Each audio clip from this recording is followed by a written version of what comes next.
The UTA School of Architecture presents Next, its 2021 to 22 lecture series.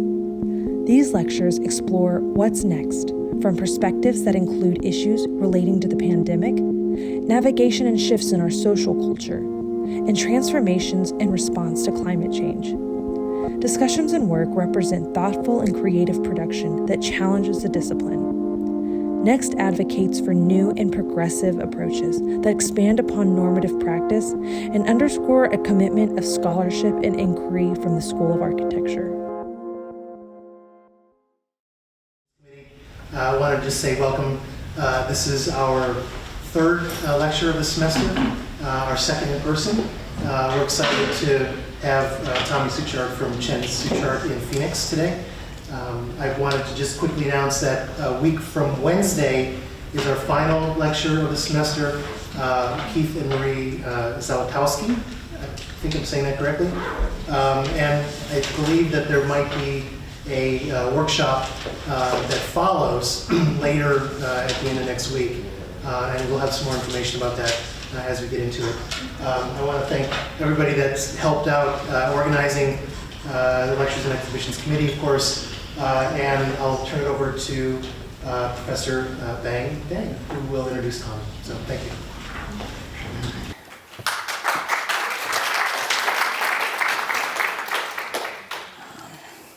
Thanks, Charles. Today we have the pleasure of seeing the work and hearing about the work of Chen Suchart Studio. And the partners, Tommy Suchart is here. Patricia, unfortunately, is not here with us, but they both graduated from Rhode Island School of Design with a bachelor's in architecture, and then went forward to the Graduate School of Design at Harvard to get their master's.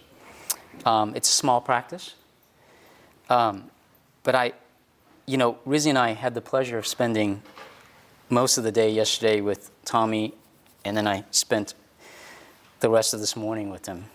And I tell you, the one thing I would say about Tommy, and I'm sure the entire office as it's represented in the work, is that they are both at the same time sort of conceptualist and realist, which is a very rare combination. And I think you're going to see that in the work. And since he has told me 3 times during our visit that he's got a lot to cover, and he's tailored this to the students, so I think this is going to be a really big treat for the ones who showed up. I'm going to make my introduction really short. If I could find one word that I could talk about the projects which our practice has admired from afar, is the word craft. But I want to expand on this definition, because when we say craft to architects, we generally think about joinery, for instance, how things come together. But I want to use the word craft in a very sort of more broad and yet specific sense. As you see the images today, and I think if you're ever given a chance to actually visit them in person, I think they would shine through even more powerfully, is that it's really about how to craft space, form, and materiality that truly reflect the circumstance of the place. And since their practice is located in Scottsdale, Arizona, and a lot of their work is in the desert, I think that's going to really show through in the way he talks about the work and the images you see. Their interest in the way architecture works, for instance, the attention to how buildings meet the ground and how buildings meet the sky. 2 very important things, especially in the sort of context that they're designing in. The attention to details of how the thick are solid and heavy, and how the thin are light and transparent. Once again, the crafting of space and the crafting of tectonics. And that even the smallest of details to the most general of concepts can talk about what the architecture is about. If you look at their house that's under construction, and hopefully he shows this, you'll see 2 simple forms, a larger circle and a smaller ellipse. At first it seems like an odd marriage, but upon further study, you realize there couldn't be 2 better forms to fit their program and the context that they're working in. So without further ado, please give a warm welcome to Tommy Suchart.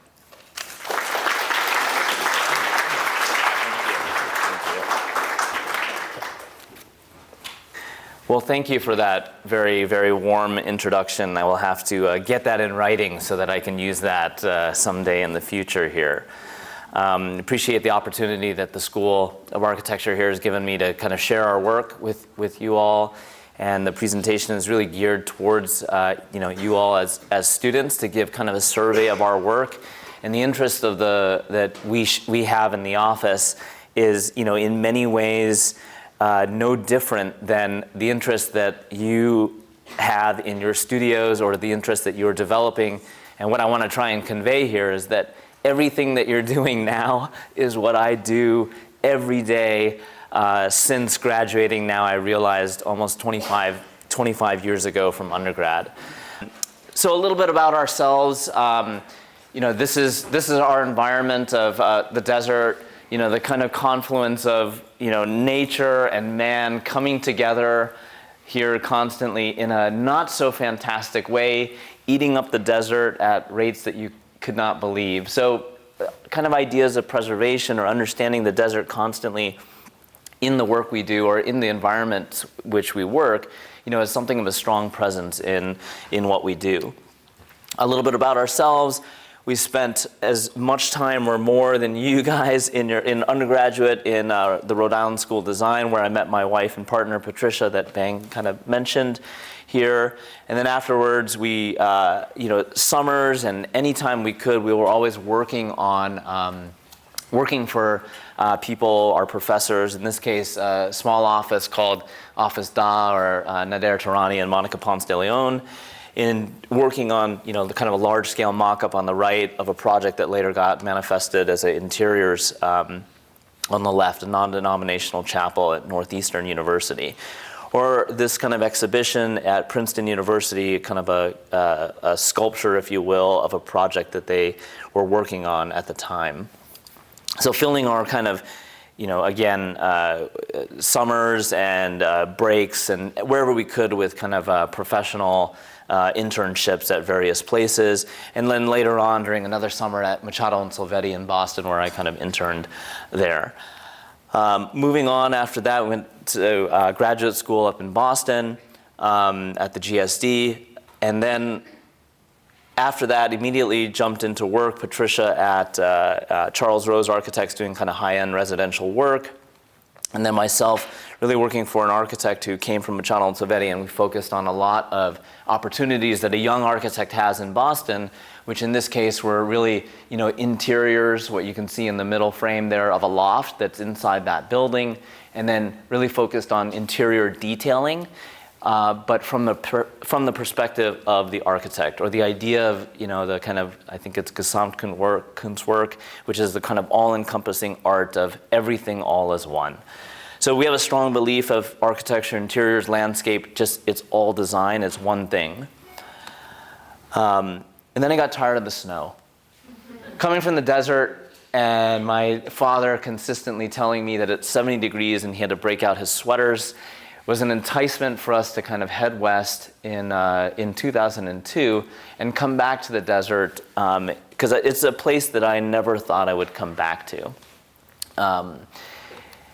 Because of this, because of the large-scale development that exists and proliferates through the valley, didn't really have hope for what aspirations of architecture, or in this case, pseudo-architecture, could be, with styrofoam cornices on the right that create the stucco facsimiles of the great buildings that we all know and love and study in Italy and of the Renaissance, true to its time and much more sort of thought about in its plan making, and not so much just a facsimile of something that's made out of styrofoam. And so when I came back, I had the opportunity to work for Wendell Burnett Architects, and I worked on one house for 6.5 years. Just one house. And by the time I had left or decided to leave in 2010, at more or less the height of the recession at that time, This house was probably about 95% complete. And what you see here is Wendell and I worked great together. He would say something, I would sketch, we would build models, and then later on I had the opportunity to do all the construction drawings and do the construction administration on the project for the better part of, again, the 6.5 years that I was describing. Meanwhile, while I was working at Wendell's, we had a number of opportunities that right out the gate. We had 4 projects, ground up houses that we were able to do on our own, moonlighting at night. So one of which is for our structural engineer that we were working. He was going to do a house. He asked us if we were interested in doing a house. We had never done a house before. And we said, sure, we'll do it. Because we wanted any opportunity to be able to do that. And so this is a structural engineer's house that kind of advocates for his vocation and love of what he did, manifested in this kind of large Virendale Truss piece that is his living and master space that's sitting on top of these walls that form a courtyard space to below. A neighbor across the street from where we were living happened to be remodeling his house. So another project that we took on, about a 6,000 square foot house that we were able to kind of build again, design and build from the ground up. Kind of a courtyard house that with these kind of gabion walls and this kind of rusted shed roof ranch house form. Another project here that also, we just had these great opportunities. Kind of a series of blades that are inserted into the hillside. And yes, that's a hand-drawn drawing. We used to do plenty of those, and we'd still do a lot of hand-drawn drawing today. There on the left, kind of perspective study of the elevation, and there on the right as it got built. And mind you, this was, nights for me, weekends for me. Patricia at this point was full-time working for our office, if you will, managing these 3 or 4 projects along with other projects that we had going at the time. Another view, kind of this masonry lines that are inserted to the hillside that offer this transparency between the mountain and this kind of expansive view to the northeast. The 4th house that we were doing was for a concrete and masonry contractor. We caught him actually snooping around this project under construction. And I said, what the hell are you doing here? And he described he loved the project, started asking me all these questions, and then realized that the answers that we were giving him were the ones that he wanted to hear, and then was able to hire us to do this project. So again, this is some of the older work, but just kind of describing how we got started. So this is a kind of a rusted volume on it's an elevated post-tension concrete slab, and then it sits on top of a cast-in-place garage with a masonry volume off to the right. A lot of the kind of construction technology that I'm going to touch on, but not so much here. There's a lot of elevated post-tension concrete slabs that we had opportunities to work with on 2 projects after saying that I would never do it again. And then a lot of composite deck systems, so metal deck with 3.5, 4.5 inches of concrete. More commercial construction that was for the residential projects that we were engaged in. So here's kind of this entry that bifurcates the public and the private. And then really kind of weaving together concrete and masonry together, because after all, he's a concrete and masonry subcontractor. Has this kind of view of this iconic piece, this mountain in the landscape there called Camelback Mountain. It's sort of a landmark in the city that everyone recognizes and visits when they come to the desert. Part of what we do, no different again than what you should be doing as students, is we do a lot of investigation 3-dimensionally and spatially what that experience is going to be like and feel like. Here you can see this very rudimentary, at the time what I knew, 3D studio and photo montage of hand drawings and collage of imagery to kind of be able to convey to the client spatially what we're trying to do. And one thing, too, is that we work in a very iterative fashion. So here, there's a fireplace and a cabinet and a TV. And one drawing, one study quickly becomes 3, and 3 become a multiple of, 5, 6, 30 of them. probably landing back at the very first one that we drew to begin with. But on the left there, kind of manifested as it exists in reality, and then on the right, that kind of living space there. Another aspect of what we also do is this volume, this upper volume. We had a metal subcontractor price the project, and it was going to be like I don't know, at the time, $150,000 to do the cladding. And the owner was like, he can't do that. He can't afford that. So we had to basically fight and understand, how can we get that achievable for the price that we wanted? So all this metal exists and comes off of a 60,000 pound coil at the A588 weathering steel mill in Birmingham, Alabama. So I contacted them. We could cut everything to size that we needed and then deliver it to the site so that he himself and his laborers could install the steel and we could get steel, otherwise it was going to become stucco. There's the kind of space, there's that elevation that you see there. And then some of the ideas of the interiors, again, everything that you see here is, we've designed the millwork, the materiality, the plumbing fixtures, just everything. When we are given the chance, we take it all on. A little bit more about our process is site analysis and the site diagrams that I'm sure you guys go through in studio. So for this project in particular, has these kind of adjacent peaks that are nearby, a distant view back to the city, and then kind of an expansive view of the McDowell Mountains to the north there. And so what that entails is you have these distant views, and then you have all these neighbors surrounding you here. And in this particular case, he had a setbacks.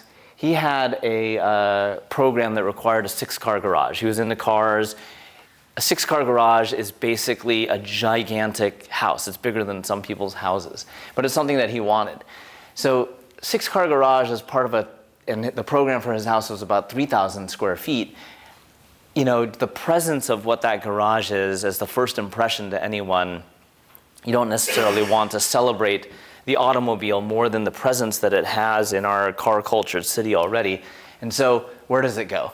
People are coming from the north there. Do you put it on the north? No, we can't. We put it on one side here, kind of like that upper portion there, which we couldn't disturb all of it. It's what's called net allowable open space. You have to preserve some of the desert since we're closer to the mountains here. But how do we potentially engage that portion of the site there with the program?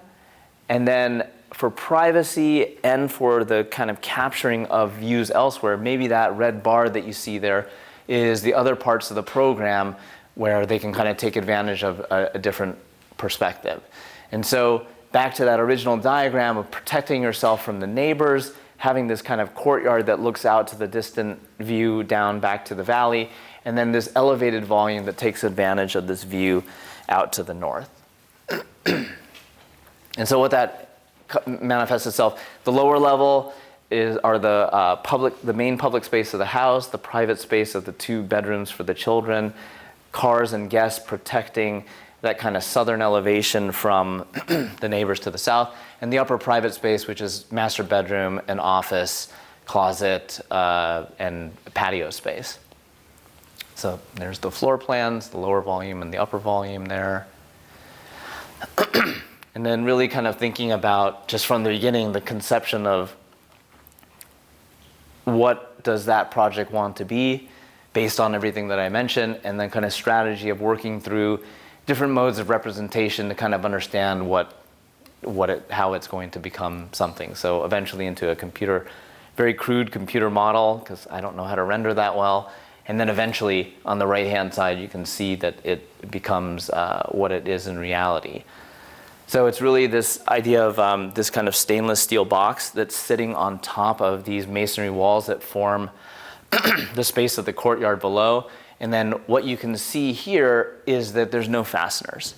No fasteners at all, because why? Because that would disturb the idea that this volume of stainless steel is really this kind of volume that absorbs and reflects mostly absorbs the colors and the surrounding landscape as part of this volume. It's not meant to sort of draw attention to itself. It's more about absorbing the colors of the sky, the landscape around us. So in that case, fasteners would disturb the surface of what this is. So all these sheets, which are 13'4" by 4' wide, mostly are held on by 3M VHB tape, which is a very high bond. That's what it stands for.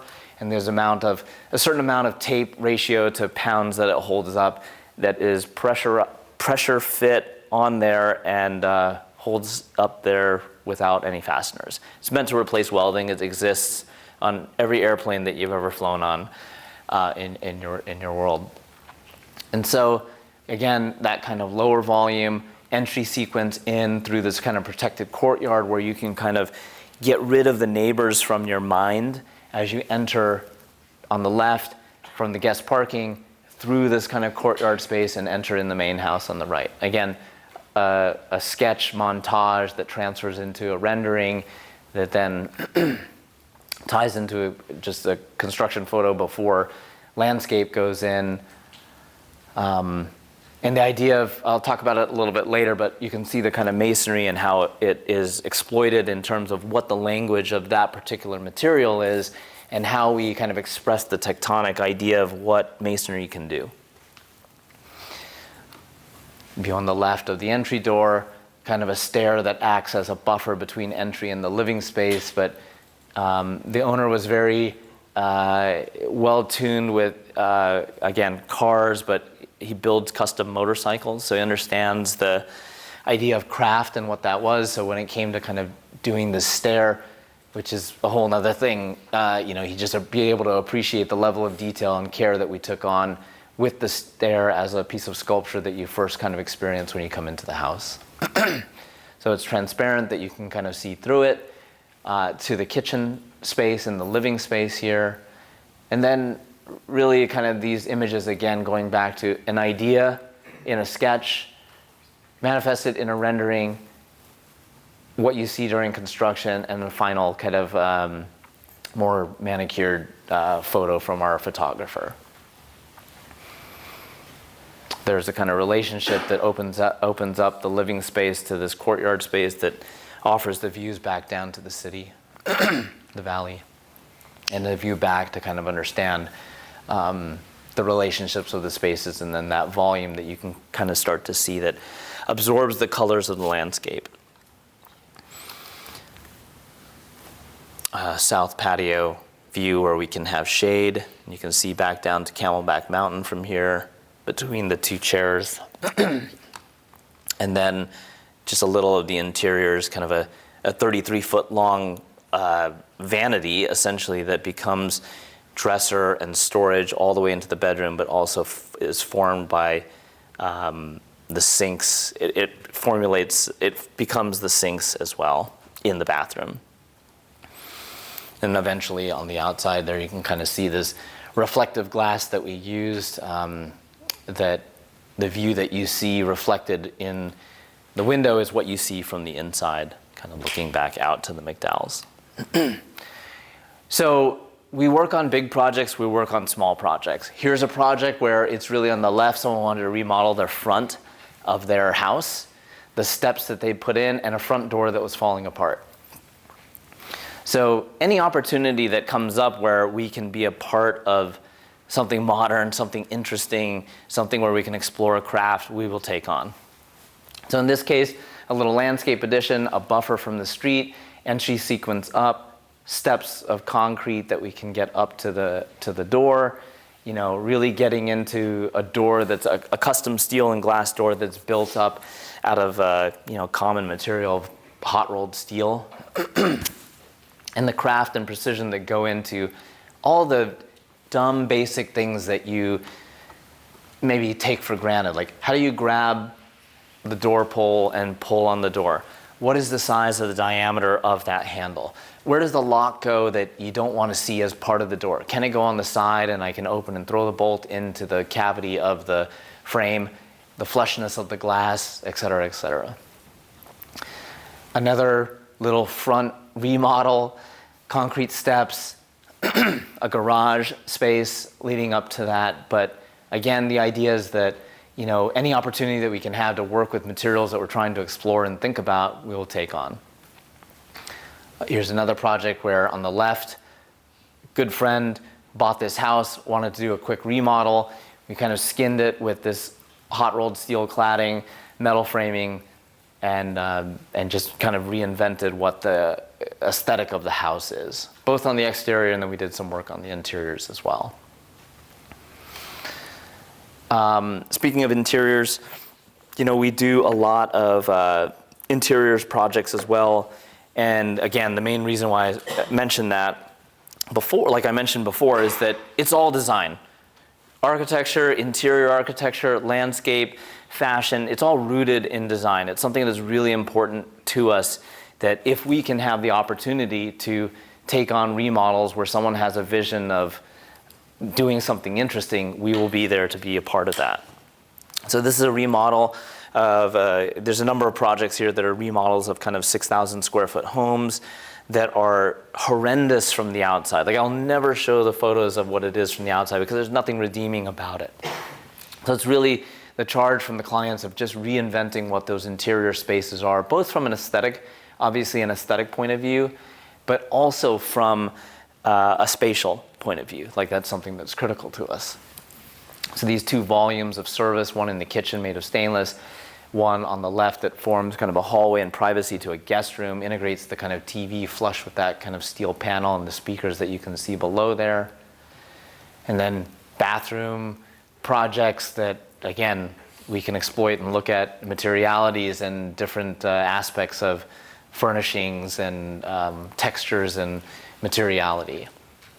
So another project on the left, you can see this is what we come to with the house.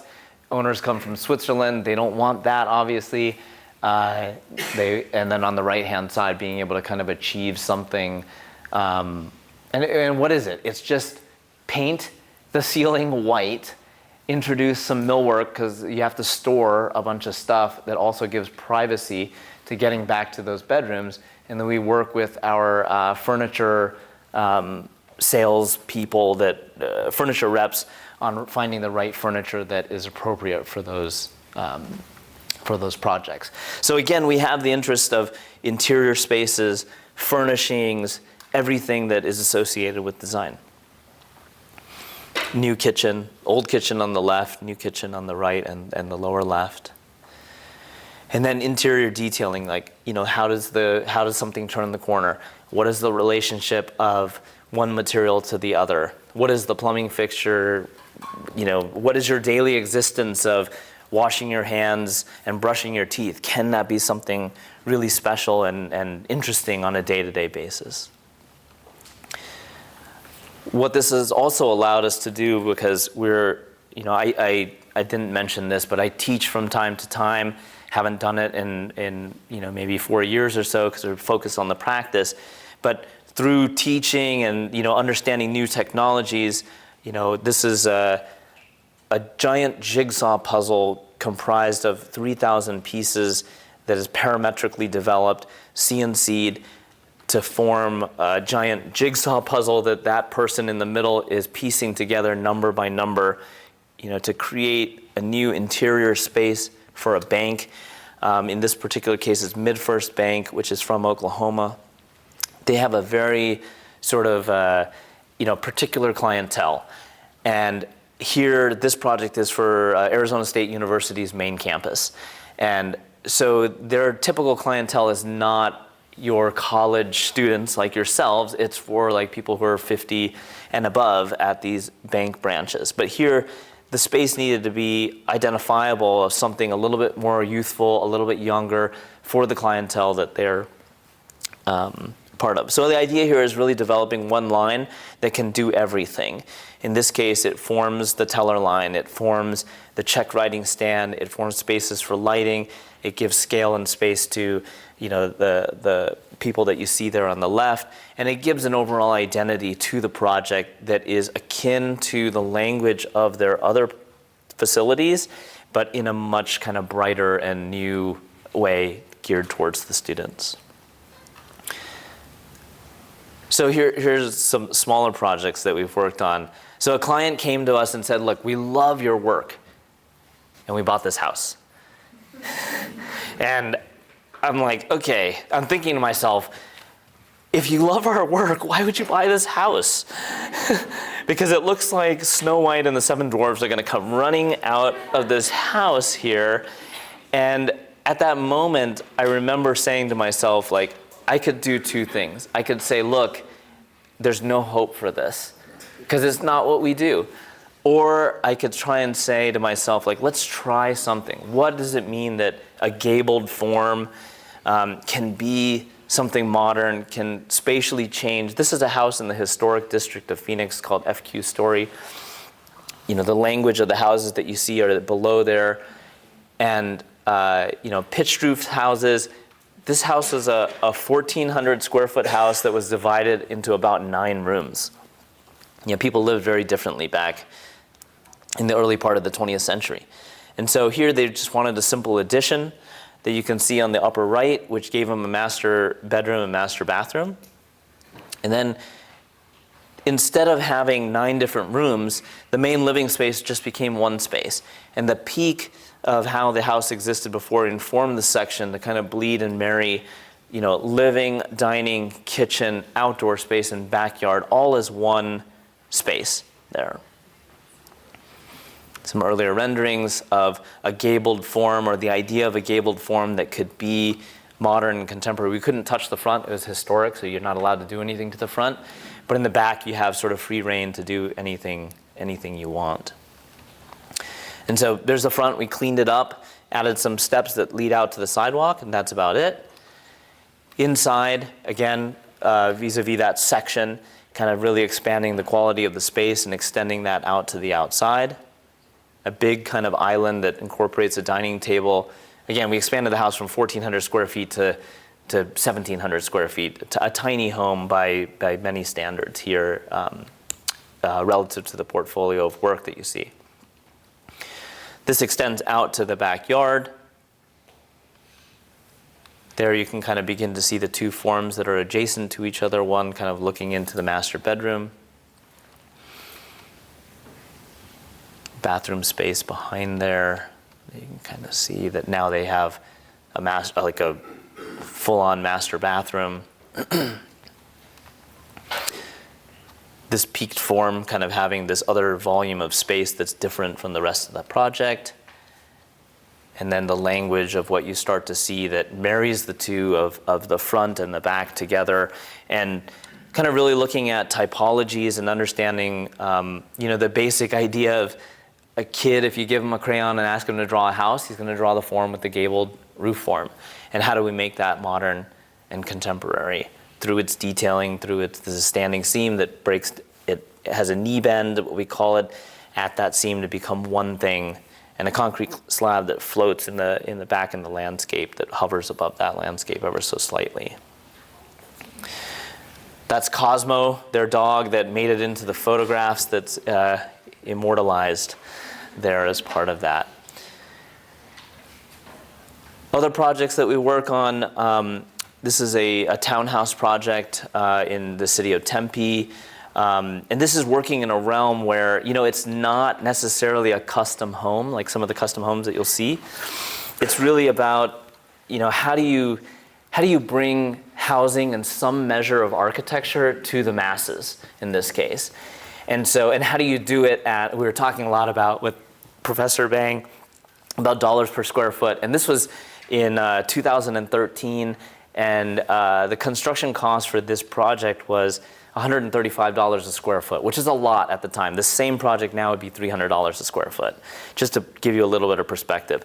So with that, you don't have much choice in terms of what the construction is and what the aesthetic is. So you have to be creative within that envelope. In this case, it's standard wood frame construction, and you have 2 choices in cladding it. You have a choice of stucco, and it's not even integral colored stucco. It's 3-part stucco that's painted and or metal cladding. So simple plans, living space down below, bedroom spaces up above. And the idea of every unit having this entry that is this sky space that they kind of claim and have ownership of their own.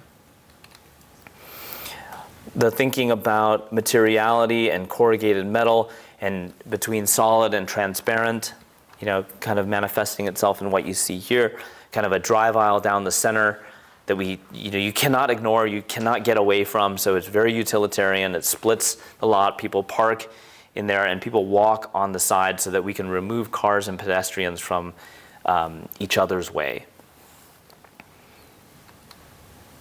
Kind of the views of getting to the units on the right, that kind of personal sky space, garden space that's part of that living space, the entry in and that kind of view up into the sky, framing kind of claiming your own section of the sky. A little bit of the interior spaces that are existing. This one looks out to that front porch and patio, and then a little bit more of the kind of idea of, again, how do you exploit the material? In this case, is just corrugated galvalume. It's super utilitarian, and it's perforated or solid, and that's it. Another kind of back to a kind of smaller project someone asked us to do in addition to a house. The existing house on the left is heavily rooted into the site itself. There was an existing wash. He's sort of an artist that can do his work at home and wanted a place to be able to do that. So we had this idea on the right-hand side there to kind of float whatever it is that we did over this existing wash so that it can, one, separate itself from the house. The house was modern already, but to be able to, how do you attach to and how do you bring a language that works with one another? In this case, we chose to ignore the existing house and then bring upon itself the new language for the addition. And so it's simple. It's an art studio space with these kind of movable partitions that he can set up and use as a gallery, a little bathroom and a little space for storage. And again, the idea of early on, how do we create this transparent volume that's going to hover above the wash? We couldn't do it all out of transparent, the whole volume transparent. It was too expensive, and this kind of double skin that was operable. But the idea of this kind of hovering over the wash that led to, how do we build it? It touches the ground in 6 places with these kind of caissons that you see on the left, a steel structure that then supports a composite deck, and then really focusing on this view out towards, again, this Camelback Mountain that I keep bringing up, that's part of the iconography of the city. And here it is in its sort of built form, clad with weathering steel that will, these are early on, so they kind of rust out with the landscape.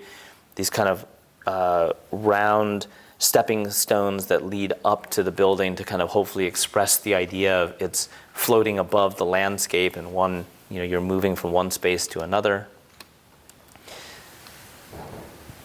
And then this glass has a solar cool bronze color that works well with the iron oxide patina of the panels now that they're more rusted, that offer a high heat gain reflection back to everything. So on the left, kind of just expressing details and how the methodology and thinking that we go through in just how we work and what we're thinking about, how do you get that edge to float? How do you kind of make the presence of what needs to be 24 inches smaller and suppress that kind of appearance of thickness where you don't want to have thickness? And the space inside, which is, again, just simple. It's an art studio that looks out to this existing garden space for him to do his work.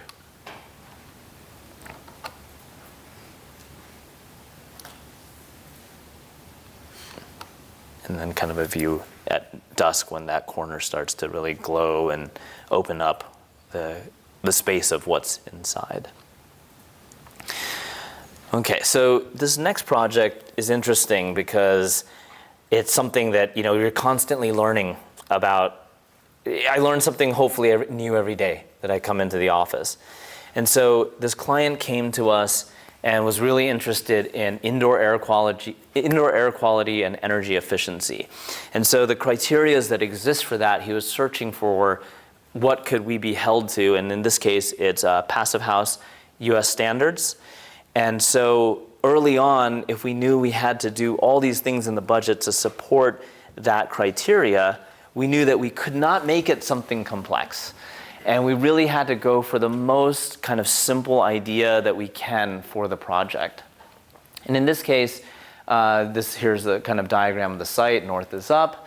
The setbacks that surround us here, that existing house gets demolished. They have particular views towards these two mountains, a minor peak to the kind of northwest that I'll talk about.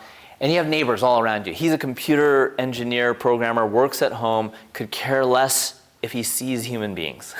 He wants to be at home by himself and not be disturbed. So one idea that we early on came up with was just a kind of a big wall that opens up only to Camelback Mountain and protects himself from the neighbors. Kind of configuration of spaces, private space on the kind of one side of the project, a garage where cars enter, and there's an 8-foot slope difference between the south side and the north side, and then in between a living space that connects the two. Takes advantage of this, again, Camelback Mountain and other views out to the east and to the northeast. And then on one side, kind of a garden space in the back, and then sections, so you have a garden space, a living space, the pool, and then the view. And then the kind of idea of, understanding what we can do with the solar control to help protect us from, the summer sun in particular that is 27 degrees north of west during the solstice, and how do we protect every part of the home the best we can. Because that's part of the Passive House criteria is, shading as much of the glass as we can, and a whole laundry list of those concerns. In this case, those walls that I kind of mentioned are really highlighted in red here. It forms a courtyard space in this upper space here where guests park here. They enter through this courtyard space and into the home. And these walls that you see here really are all masonry. And again, the idea of the tectonics of masonry and what we can do with masonry will be shown here in a second. This is the kind of a plan that's more recent, if you will. There's no second pool, it's just this pool. And so what do we mean by passive house? I'm sure you guys have studied a little bit about that. I talked about indoor air quality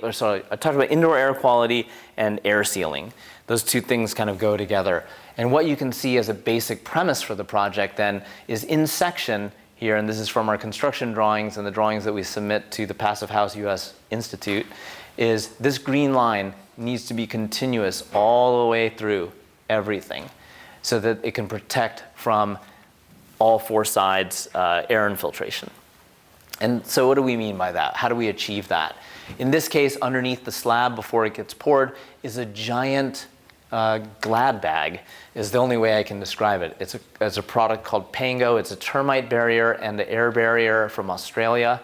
And that goes, you can see these kind of interior footings, that goes underneath the footings, concrete's poured into that. And then there is a method by which this wraps up and connects to this slide on the right, which in orange you can see is a liquid applied air barrier. It's actually a water and air barrier by a brand called Preoccupations. And components of Preoccupations that work with it are this pink and red material. The pink is joint and seam filler, that this masonry that has cracked here and there, and the joints become bigger than what the Cat 5 can handle. You fill with the pink stuff, and then around the windows you fill with, you flash the windows with this liquid applied flashing called Fast Flash, all from this particular brand called Preoccupations. All that is in an effort to seal the building. And then from an air standpoint, this is the HVAC diagram that involves both supply air, return air, and an ERV system that provides makeup air. So the idea here is that if you do a super sealed house, you have to provide makeup air. It's one, as part of a code requirement, but two, as part of just, you can't develop something called a sick building syndrome. You need a constant exchange of air for the project. And so here's some early renderings. Again, the idea of what we can do with block. Guests coming up during the monsoon season, or she's leaving because she can't, it's gonna rain. The idea of the courtyard that you come into, and really it's about how do you choreograph the space. Everyone knows Camelback Mountains over there. We want to be able to take that away from you as you come in, experience the garden space, and then reintroduce that view that you see there. So this is an earlier shot from a couple months ago of the project under construction. Here's this courtyard space that you can see here off to where the dumpster is. That's where the guests are parking, and then people come up into the courtyard and into the house. No stone left unturned, in the sense that we draw everything. We draw everything and anything possible so that we can take the questions out of the hands of the people who should not be answering them. In this case, you don't want the contractor necessarily answering questions that you are there to answer. So in this case, it's like, how do you achieve this wall? How do you know where all the rebar is going to go that works with this layout? We have to know way ahead of time, before the masons start, because the rebar comes in at the footings at a particular spacing that then we map out on the drawing to show where the rebar goes, how far it is from the corner, where we can get the appropriate grout and spacing that works with the structural engineer's requirements. So there it is, after all that work.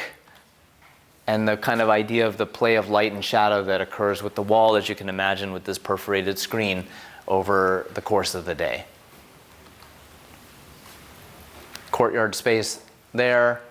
There's Patricia looking at this passive house door that's made of this kind of charred Japanese wood, or charred Japanese process of wood. And then here's this kind of view out to Camelback in the living space. 12-foot tall sliders, just to give you a kind of sense of the space, that are roughly 6'6" wide, from a particular window company in Belgium that meets the air infiltration requirements for for passive house. A view back towards the courtyard. And then this kind of large, deep 20-foot overhang that gives us shade in the backyard. And this faces east, so this is mostly shaded during the times at which they would use the pool. And this is a negative edge pool that will offer that reflection of that landscape into this. So we moved to Savannah, and I know I got to probably pick it up pace a little bit. Savannah, Georgia. So we had opportunities to work in other parts of the country so far. Savannah, Georgia being one. A nearly 80-year-old lady called us up, said, "We love your work. Can you come to Savannah?" We said, "Sure, we'll go anywhere." She has this house that is in the neighborhood in which she actually grew up and then left to Canada for a long time and then came back and said, "What can we do with this house?" And so spatially, the house is it's a very just normal house, has this kind of sitting room out here, but subdivided all these spaces. It's the house from the 1980s. So people kind of lived differently back then. The idea of having a formal living room, a formal family room, kitchen that's hidden away, et cetera, et cetera. So we wanted to kind of take these spaces, combine them in section all together, because that's how it existed there, and really kind of open it up as one large living space. There's the kind of new plan. The red represents the addition that we actually did. And then the idea of kind of these large oaks and the living space opening out to those large oaks, that kind of the space became commensurate with those oaks. Construction photos here. The wood volume that's present on the inside, and a view out towards those oaks through this kind of elevation that gives new life to the home and a new language to the home there. So there it is in the renderings, some idea of a pool before, and then really construction photos. Like, I haven't been here in a long time because of the pandemic, but you can start to see here, clad in metal, there's a pool associated with that is on this plinth that overlooks those oak trees. So, Instagram. I used to use Instagram just for fun. Like, I love photography. I love, the opportunities of just, reaching out to people.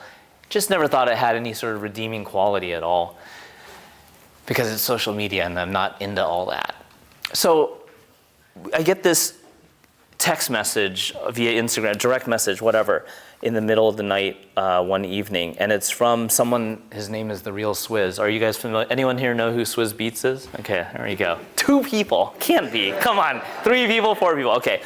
So Swizz Beatz, he's sending me pictures of our own work that he enjoys and likes, and he's texting me and talking to me, and he's like, hey, I love your work, do you only work in Arizona? Do you work in other places of the world? And I'm like, yeah, sure, we work anywhere.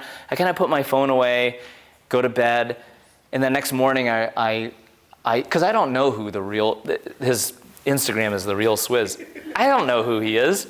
But then I look him up the next day, and he's a music producer to some of the songs that I grew up with, discovering DMX, if you know who that is, and all that. But part of that, what's interesting about this, is he's married to a pianist musician named Alicia Keys. And so through Instagram and his interest in our work, I go meet him to work on this project here, which is a 30,000 square foot home that they were living in New Jersey. So you can kind of see this piece here is the indoor swimming pool. There's a bowling lane and producer music studio here. And the main house in which they live, which is about 15,000 square feet, is here. And it's terrible. It's absolutely horrible. And it's this sort of Georgian, sort of semi-neoclassical thing that they want to remodel. And I'm like, okay, let's test it out. Do we change the simple palette? Do we change this ridiculous porte cochere that's there? And then we go through this exercise of that's the existing kitchen that's there. He's hanging out over here, and Alicia's grilling grilled cheese sandwiches here because that's her thing. And remodeling the kitchen. There's 30, 40 rooms that we did this kind of interior remodel to. Eventually, the kitchen, this kind of volume of the dining room, and all this stuff. And they collect art, a magnificent collection of art that they support their sort of African-American heritage, and doing a standalone pavilion that is this kind of elliptical form that leads down to this space that can house his giant Cause sculpture. So the budget came back, and they're like, well, why do we want to renovate all these rooms when we can actually just tear this down and build a new house? And so we said, okay, let's just do that. We'll just do that instead. So we proposed this simple project, 2 bars, 1 public bar and a private bar floating on top. And I won't get into the plan too much, but you can see in red the existing footprint of the old house, and then the new house. Again, public level here, private level above, kind of master suite, all kind of surrounding this section here, and each of the rooms for their kids, and then all connected to, in section, this kind of 40-foot space that connects a gallery space, the entry space, and the presence of art constantly as part of their home. So here we are in the basement, with their kind of art collection and the gallery space that they kind of live with. And then on the right and left, ideas in section about how they can kind of live and be consumed with their art at all times. Kitchen space, outdoor spaces, what that project became. And then eventually the 2 bars that you see with this kind of reflective volume that looks back out towards the city. And then, just other views of the project there. And so it was super exciting. I was working with them for 2 years, flying back and forth to New York City, hanging out with them at odd hours of the evening. They work, the crazy thing is they work 24 hours a day. The stuff that you see in the news and just its play and all that, no, they work all the time. Countless stories about meeting with them at 11 o'clock at night and going till 2 o'clock in the morning because that's when they could do it. That's all part of the story. So we're working with them for a while, and then I get this call that says, we just bought a house in San Diego and we're moving there. So the project became the paper project, and nothing more than that, other than the fond memories that I have of hanging out with them, and it was fun. They were wonderful people, really into design, And here's little old me from Arizona hanging out with them in New Jersey or Miami or wherever it is that we're meeting up. Okay, so moving back to Arizona here. This is a wine growing, the next project is for a winery, a tasting room, a winery. And there are 3 areas of Arizona that grow grapes, surprisingly. I did not know this growing up here. There is the northern area, which is probably the most populated. There's southern Arizona, which is where we'll kind of be, and then Wilcox, which is also part of southern Arizona, but Sonoyta Elgin is an area where it has this beautiful, magical landscape. An area of Arizona that I had never been to, having grown up there until this project kind of came about. And so the question for this is, like, how do you not mess this up? And so here's the site, a 20-acre site. The first thing that happens is they rip the ground, they prepare the vineyard here. These mountains to the east here are the Mustang Mountains, in particular this formation called the Biscuit. So you plant the vine rows first before anything begins so that you can start. You have to go 3 years before you can actually use the grapes. So that got established along some semblance of our site plan, because there are areas cut out of it for the projects that are going to come in phase 1 and phase 2. So here you can start to see construction happening here, and I'll talk about the site plan in a second. So 20-acre site, 1,500 feet by 500 feet. There's a large production facility. What that is there's zero, in many ways I call it zero architecture to that. It's a prefabricated steel building that we got to select, a nice looking steel prefabricated building, all under the guise of, again, a soft structure that would not interfere with the landscape. A future tasting room that I'll talk about in a second, and then future casitas, which are in the works as we speak. So really that building became a 6,500 square foot utilitarian building that gets shipped in 7 pieces that form a freestanding 55-foot arch and then repeated till it's 155 feet long.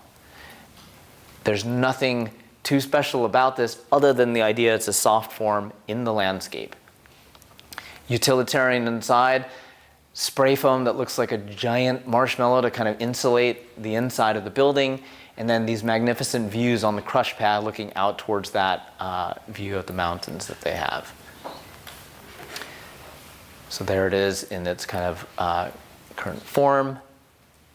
And then we get to the idea of a tasting room. And the tasting room is the identifiable face to the public. In this case, that is a true 16th century chateau where they've been making wine forever. This is not. This is a facsimile of some era that someone thinks should be winemaking for that. Or you get to here, this is Gary in Spain, where these tasting rooms become a huge manifestation of the ownership's egos or the brand identity and something like that. What we're more interested in this particular setting is how do you do something that's complementary to the landscape that enhances the experience of what that landscape already is. So we look to the things that influence us, land art and art. In this case, it's Richard Serra. It's Serra in Qatar. Things that we've studied that influence the work that we do. And so I remember this distinctly when we were drawing through the ideas. Someone comes up and asks, or people have asked, how do Patricia and I work together? Someone has to start drawing something. And so I was drawing something, and I would show it to her, and her reaction was, it looks too much like a building. And I would come back, draw something else, and we'd go back and forth, till finally I sketched an elevation very similar to this at the bottom of a piece of paper that I can't find anymore, otherwise it would have made it into the presentation. But the idea of just having this abstract fence that's part of the landscape, you don't know as a visitor what it is or am I going there?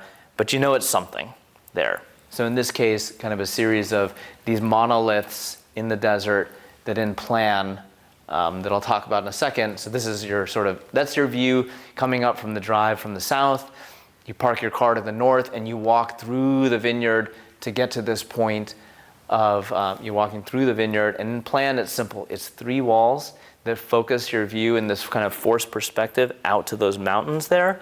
and then this bar of program that services things like storage room, dish room, a small kitchen, wine cellar, bar tasting room that opens up a little bit in section to these spaces here in a private tasting room. But the idea is that you enter through this courtyard space, take your mind away from what you're going to experience as the view so we can choreograph that space.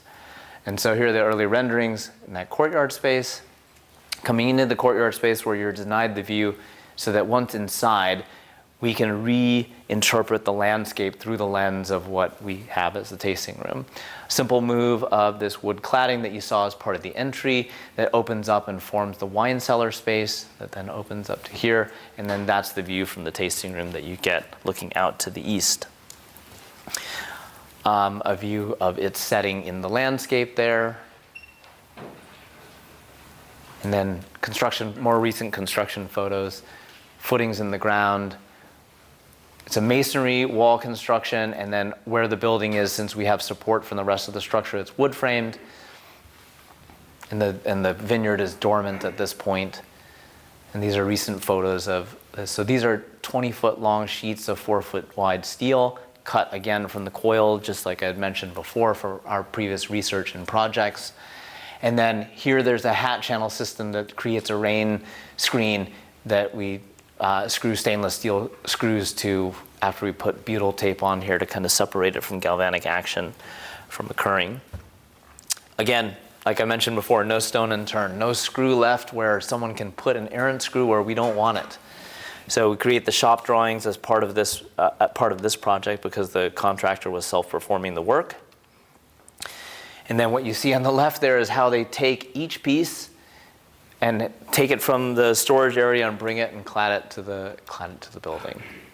And so this is a view from a couple weeks ago. The entry space. And then how they're handling that, the one guy down below, one guy above, getting it into position, screwing it into place, and then putting in the rest of the screws to hold it into place. View to one side of that forced perspective, the other to the garden that is protected from that west sun. And then the kind of plan making that you saw that's in there. There's the owner and his wife. There's the kind of setting of what you see. That'll grow up in that landscape of when the vine rows are plentiful during the, when it's growing now in the springtime here. Okay, other projects. I'm going to breeze through this to get to the last one, 5 more minutes. We work on a variety of scales. This is a micro-housing project on a postage stamp of a site in Old Town Scottsdale. Little kind of 500 square foot double height spaces, and they have adjacent outdoor space that connects the interior courtyard with the street. Interior courtyard space. Here's the unit, which is this double height living below, a little sleeping loft, and then an outdoor space that connects the courtyard space with the street. Another small 5-unit micro-housing project where in plan on the right-hand side, 2 bars of program that surround this courtyard space and 3 kind of suspended volumes up above. We were forced to kind of create this geometry because of a zoning issue that we had that surprisingly gave some interesting kind of reflections of what happens in the project. Other custom house projects that we're working on, this is a 12,000 square foot house in Scottsdale, all cast in place concrete that we're currently working on. Kind of an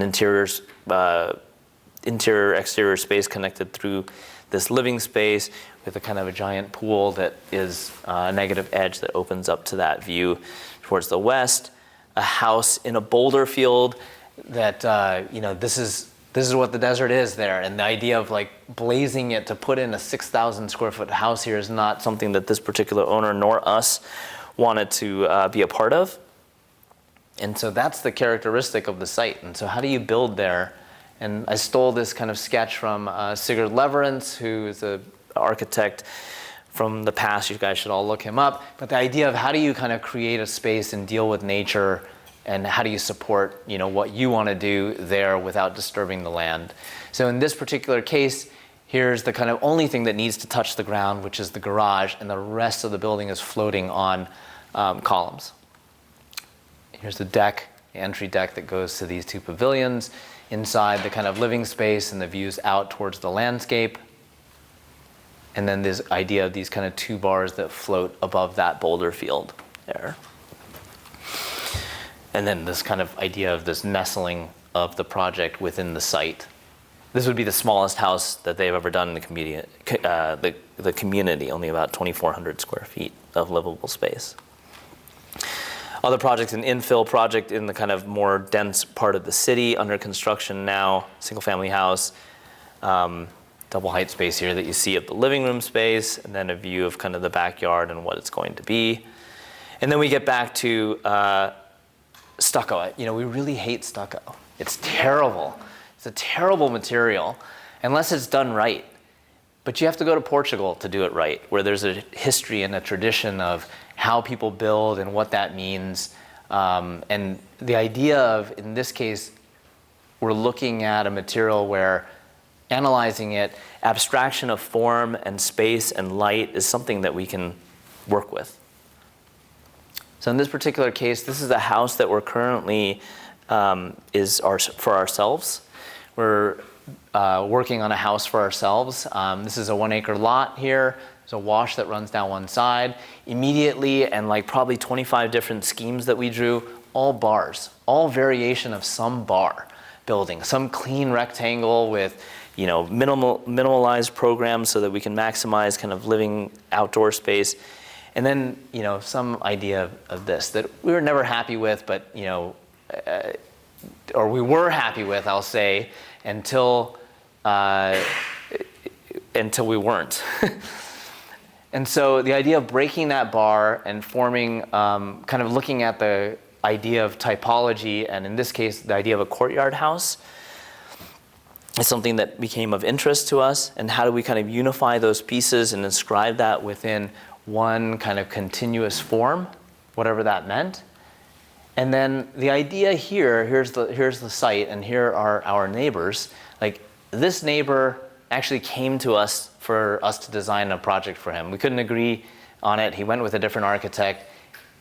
We already own this site, but I don't want to see that house. Or I want to see the least of it as possible. And so the idea of how do we cut out something out of that form to create, if you think about the roof and how we edit the surrounding context so that we can focus on what we want to see and protect us from what we don't want to see, and maybe some idea in the middle of the space, if we have a body of water, that we can reflect the sky into the heart of the courtyard space, because the pool is as a pool of water, as a pool, that we don't necessarily use 95% of the time. 95% of the time it's an object in that space, in this case considering it to be some sort of art piece in the middle of that courtyard, in the kind of present in the daily existence of our lives in this home. Separated from this is a garage, an elliptical form garage where you don't see anything from the street. I'll show you in a second. And cars, again, we don't want to celebrate the car more than we need to already. And then programmatically, it's simple. These 4 rectangles. So there's, storage for a 4-car garage here. This volume here is a guest space, living space, kids' rooms, and then our master bedroom area. All connected with interstitial spaces that form between the objects, which is entry space, kind of a buffer vestibule space, kind of a long gallery space that faces west, so there's no windows along that area at all. And then splayed between these 2 volumes is a little kind of library area there. And so here's a little model of that space there. Here's the kind of entry, the garage volume. And then there's the view of the internal courtyard space. Opens up to the living room that opens up to the wash, the children's bedrooms, guest room, and then master bedroom on the side. That pool of water that you see, which will not have this concrete ribbon around it. It will just be gravel coming up to water. Other courtyard views. Interior spaces that looking at. I won't get too much into the interiors other than this is a black kitchen that we're doing to kind of be this kind of zone of focus when you're in the kitchen space. And then construction photos. The pool had to go in first, because otherwise how would they get to it? and then kind of sequencing of here's the footing and the stems going in. We're building this house ourselves. We're general contracting it ourselves, which means that we're building it ourselves at times. In this case, doing these large kind of aggregates in the entry is something that we're interested in, because the palette is ground concrete, and we're using these kind of large Salt River aggregates to kind of announce and give honor to the entry space. And then more progression on different slab pours, metal framing. So metal framing because they basically costed as much as wood at a certain point last year. This kind of contextual view that you see of that going in. And then when the garage is weatherproofed already, this is getting there. And then finally, this is a photo from last week where we've been waiting for a long time for the roof to go in so that we can continue on with the project. And so what that yields is, these spaces as you start to be, you see that there's the neighbor that I couldn't fully edit out all of him there. But using some of the technologies that we learned, this is a double framed wall, so it has a thermal break. This is all waterproofing, liquid applied waterproofing. There you can kind of see the Prosecco flashing, and then everywhere you see a blue line is this Swiss tape that we use to air seal the building. We're not going after passive house, we're just going after a better quality envelope. Here's a view kind of from the wash through the building to the north elevation, the relationship between the living and the exterior.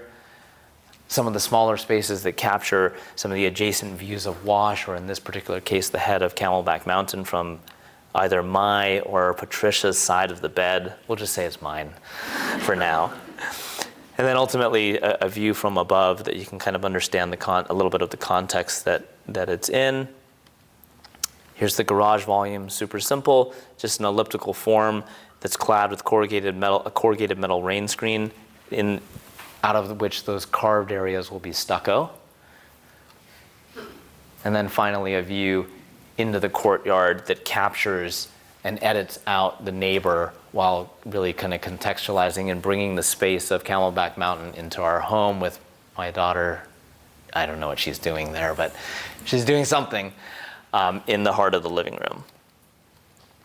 And so obviously we don't do this alone. We have a staff, an office of 2.5 people that we kind of work with all the time in doing the projects that we do, and we're now busier than we've ever been.